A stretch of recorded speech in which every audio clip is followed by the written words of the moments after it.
December is technically when the indoor track and field season begins, at least at the college level. But nobody really pays that much attention. One reason is because ESPN and all their friends in the media don't really cover track and field at all, even at the pro level. But beyond that, nobody really runs anything that is worthy of paying attention to on a national stage. For most sprinters, it takes a few races to begin running what you're capable of. Or at least that is the excuse that most of my college teammates would use if we were to lose an opening season race. And that is an explanation that I rejected, by the way, because it was also the first race for anybody else who beat me. I can't even blame track fans for ignoring the month of December. Many of the best sprint programs in the entire nation don't even compete that early. So when you look at the national leaderboards, they will be missing the names of any athlete who runs for a team like the Florida Gators. That being said, somebody has to run the fastest time in the nation in every single event through the month of December. And right now, Erin Brown of Grand Canyon University is the fastest man in all of college in the 200-meter dash indoors. He ran 20.79 seconds to pull it off, which is a very big deal because trust me, he was never supposed to be this fast. He's never run at the NCAA championships, either indoors or outdoors, and is honestly an unknown to the entire track world. But you still might have seen him from an episode of Dr. Phil, of all places. I'm not making this up.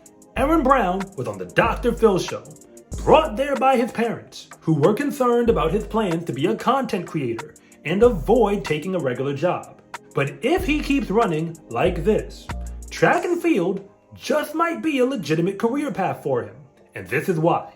And if anything that I say actually connects with you, it is always greatly appreciated if you would please like and subscribe.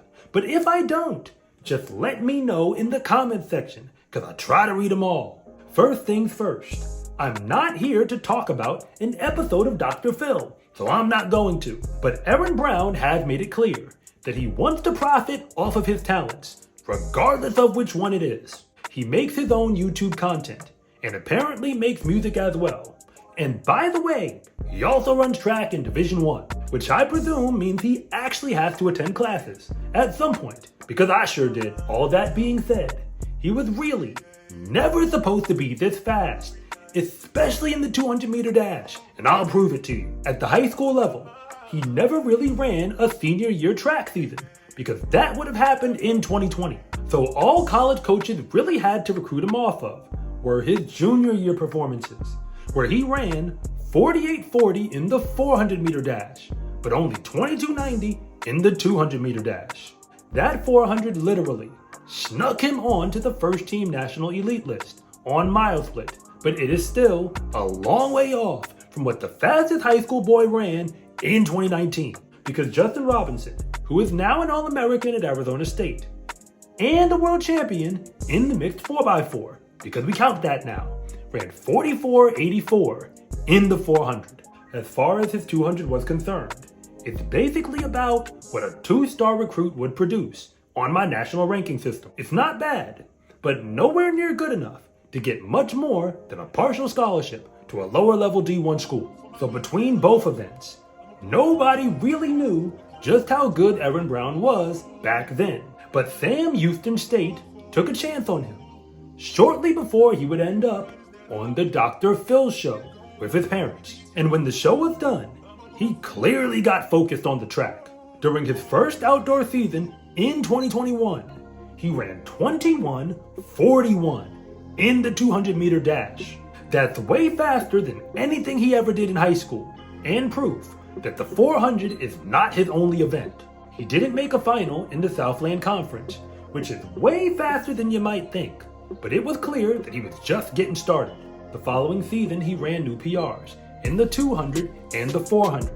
He actually finished 4th at the WAC championships in the 400, both indoors and outdoors. And by the way, the only reason the conference changed is because Sam Houston State joined the WAC conference, thanks to Division I football conference realignment. But heading into 2023, Erin probably felt that Sam Houston State was no longer a good fit for him, so he entered the transfer portal. Fortunately for him, his new PRs made him a commodity that Grand Canyon Track and Field couldn't pass up on. He continued to run PRs in the 200 and the 400, breaking the 21-second barrier in the 200 and 46 seconds in the 400.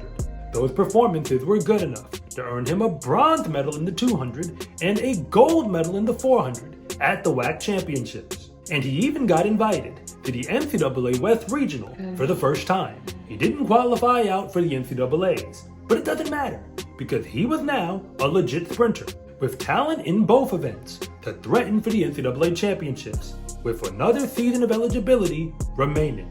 Which brings us all to what just happened, because this version of Erin Brown is not the same one who was recruited out of high school.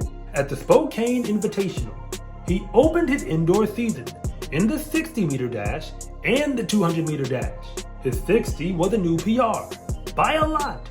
It's not fast enough to get him into the NCAAs yet, but it's dangerously close. And you already know what happened in the 200.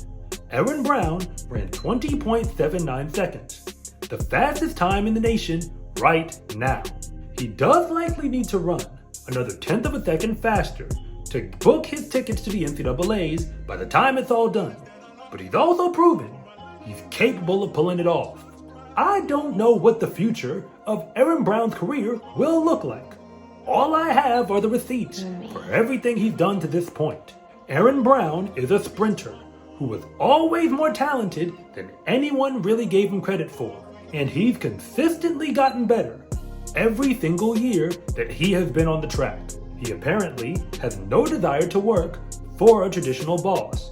He made that clear to Dr. Phil that he'll put in the work to be successful without it. And he even does a whole lot away from the track.